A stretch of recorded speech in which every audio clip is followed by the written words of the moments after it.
Hello everybody, back here again for our vlog a day, and today is Friday the 25th, and today was a lovely, beautiful day to be alive. Got this morning, tried a decent time frame, got up, got the dog out, wife got up and around, headed out to work. I jumped in the hot tub for a little bit, got a couple things accomplished, nothing too major, just kind of simple little things. Had a client reach out, so they're on their way over to drop the dog off, so went ahead and basically headed in, waiting for them to get there. Dog got there. Watched the dog a bunch in the past. She's super chill. It's like a little miniature blue tick. I don't know what it's. I think she's supposedly pure blue tick. She's tiny. She's like 12 years old, and she still has spry little moments like a puppy, but for the most part she's pretty chill. So went ahead and basically stuck her in the master bedroom, brought the other dog inside, let the new dog out, let her run around the yard and sniff and smell things for a little bit, and then let the other dog out so they can introduce each other. And they got along good. They had a little bit of play here and there, but the dog that I'm watching through this main trip is twitchy, I guess is probably the best way to describe it. Like, she's always like on edge all the time. She's super sweet and like hasn't shown any aggression or nothing like that at all, but like the slightest little noise or slightest little sound or slightest movement of their dog, she's like she doesn't like lumber around to play. It's always like just quick darts, and it startles their dogs and stuff. And a lot of dogs don't like it because a lot of times when animals act that way, it usually means their aggression, and she's not meaning it that way because she's not been aggressive to anybody, but she just doesn't play well. It's kind of like that guy, the friend of yours you have, you tell her like, oh no, he doesn't mean it, he's trying to be funny, he's just an asshole. But yeah, so she gives off that super high neurotic energy vibe, and I assume it's I think she has Chihuahua in her, which is where I guess that comes from, if I had to guess. But yeah, so they didn't play a lot, but they played some. They got along, they chased stuff, and they smelled some stuff, and had a decent time, and got along fine. It just wasn't the rough house play that you like. Now, where the twitchy dog was here with a giant Newfoundland, or Great Pyrenees, that was here. He was big enough and dumb enough, he didn't care.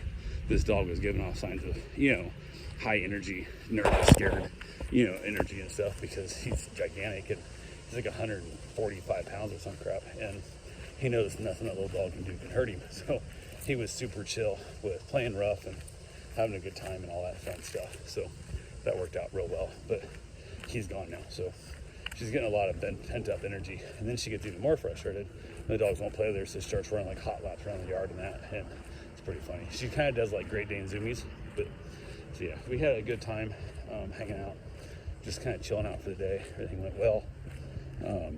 Wife reached out late in the day and said that her father was getting released. Actually reached out earlier and said it looks like the little health portal, they're probably going to release him today, but she hasn't got a call or heard nothing from anybody yet, so didn't really know.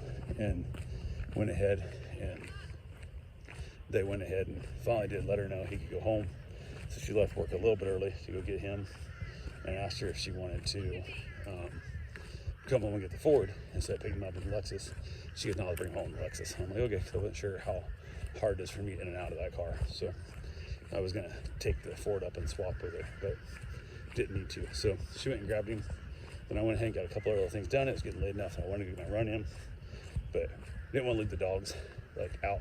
The one dog just, when you leave her out, she just starts jumping at the windows and lose her damn mind, and she doesn't do too well with that whole thing. So didn't want to have to worry about that until my wife got back. So she got home or across the street to drop him off, and then I basically headed over, checked anything they needed me to help them with, and said no, and I said okay, the dog's inside, they're both out, but if you're heading over right now, if you're gonna be done in the next minute or two, I'm gonna go ahead and run, and then you can watch them so they don't keep jumping the windows and stuff. She goes, yeah, I'll be there in a couple minutes. So she went ahead and head back over. I went my run, got finished up my run, got back, and she told me she needed to go to the pharmacy, pick up prescriptions for her father, because the fact that when they went to go through and home from the hospital, there was like, I think there's like 12 cars in line, which is Friday, payday, and a lot of kind of stuff. So a lot of people are busy, and that even late in the evening is definitely a lot more people getting off work and stopping in. So definitely was one of those deals that did not want to wait that long. So she was going to head back after she got him home instead of making him sit in the car that long. So she headed up to go do that. I jumped in the shower, got done. She got back. Decided to have leftovers. We had some stuffed peppers. We had leftover, and instead of doing tater tots this time with my stuffed pepper, I just had 2 stuffed peppers instead. So we had 3 left. I let my wife pick the one she wanted, and I took the other 2, and it worked out great. So watched a little bit of Young Sheldon, got the dogs fed, chilled out good there, and then headed outside, enjoyed myself a beautiful cigar and a gorgeous evening. Posted up because wife had said she was concerned about her dad's health because he still doesn't look good. He's kind of dizzy feeling stuff. His platelet counts are real low, and there's a bunch of kind of concerns we're not real happy with, I guess, not real confident with. And we got a cruise next week. We're going to be gone for a week on the cruise, and we can't check on him. So trying to find somebody can mostly kind of check in, see if he's go to the hospital. Pretty much what we're after, kind of thing. So I'm like, okay, we'll see if that's where it is. So I reached out on Facebook, one of the groups I have that I'm a fan of, Tom and Dan group, and asked like, hey, where would I find somebody to hire, like a nurse or something, or even just like a friend to stop by, kind of thing. But they're like, well, I have your neighbor. I'm like, I don't want to deal with a neighbor because it's one of those things where I prefer somebody actually has knowledge of health, kind of deal, and it'd be a whole lot easier in life that way. So it's like, we'll have to see how it breaks down and go from there. And a few people gave me some, suggestions, and some weren't that helpful, and some were more helpful than others and stuff and whatnot. So we kind of off and on, so we kind of chatted about it. We had one of our friends on there that reached out that said she might be able to help out, and I'd actually given her and her husband how are you doing today? I'd given her and her husband a recliner a handful of years ago when he had hurt his back or something. I can't remember what happened, and didn't have anything he could get comfortable in. So she asked where it was at. I said, actually in the same house she picked that recliner up at, because we moved across the street, moved him in our old house. So she's like, okay, we'll see if we can't make it work. So I told her I'd have my wife reach out to her, because she's the one more in charge of what he needs and what she wants to feel comfortable. And mostly we just want somebody to make sure he's alive every day, and that way she can be on the cruise and relax and not have to think about it, and know that he's not gonna lay there for 3 or 4 days and perish while we're out in the Caribbean somewhere. So yeah, there's that. But should be interesting how that breaks down. But yeah, so that was a lot of that, just the new added stress of he's been for the most part real good, and now he's not right before we get ready to go on a trip. So her family has a way of doing that since I've known her.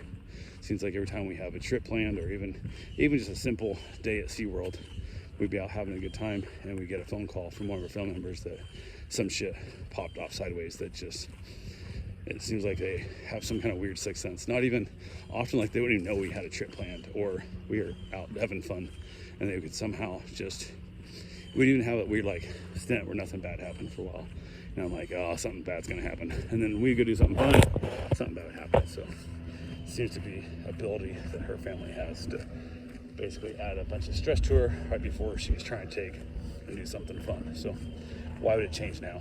But it is what it is. So you've got that taken care of. She had mentioned that it'd been nice if my mom was still here, because she could go across the street and check on him, and maybe cook a meal or two for him, kind of thing, and stuff, and whatever, take it to him. And I was like, I said, offered, he'll pay for a plane ticket down and stuff. Offered, she wants to come back down. Call her, and she goes, I ain't worried about blah, blah. So I was like, what the hell? So I reached out to my mom and said, hey, if you're not busy, give me a call. So we chatted a little bit.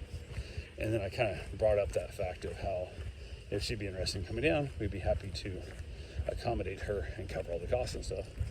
And she very quickly was exceptionally, disgusted by that fact. Like, no, I'm absolutely not. I would not do that for no way, no how. And it hurt my feelings. It really came off as kind of a go fuck you. Like, her time here was so miserable, that down here in Florida was so miserable for the years that she lived with me, that she could never fathom the idea of coming back down here again. So I was like, okay, cool.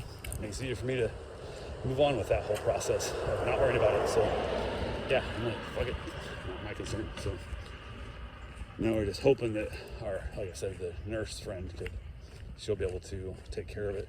She's working in the area. I'm not sure what days, but hopefully has to work weekend, because if not, she's got to drive down. That's going to suck. It's just make a special trip. But if she's already down here in, New Smyrna, Edgewater area, it'd be a lot easier for her to stop in and check on him, kind of thing.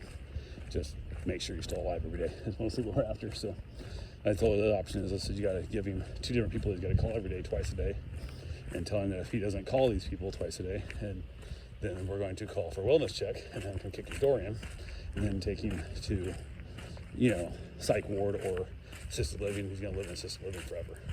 So he's got to be able to figure something out, because we should not be able to have any vacation or any fun just because we're about him not eating or falling down or whatever, because he won't wear a life alert. He won't do this kind of crap. So, but they also did give him an oxygen tank. It's like a little oxygen compressor because the O2 numbers are so low. So my wife set that up, got it going for him, so it worked out well. But yeah, other than that, pretty much not that eventful of a day. So after I got done with the cigar, headed back in, got the puppies all comfy and whatnot, and then it was kind of late, so wife didn't watch the movie, but I watched a little bit of Blue Bloods, had myself a little snack, wrapped it up and called it a day. So that's all I got for right now.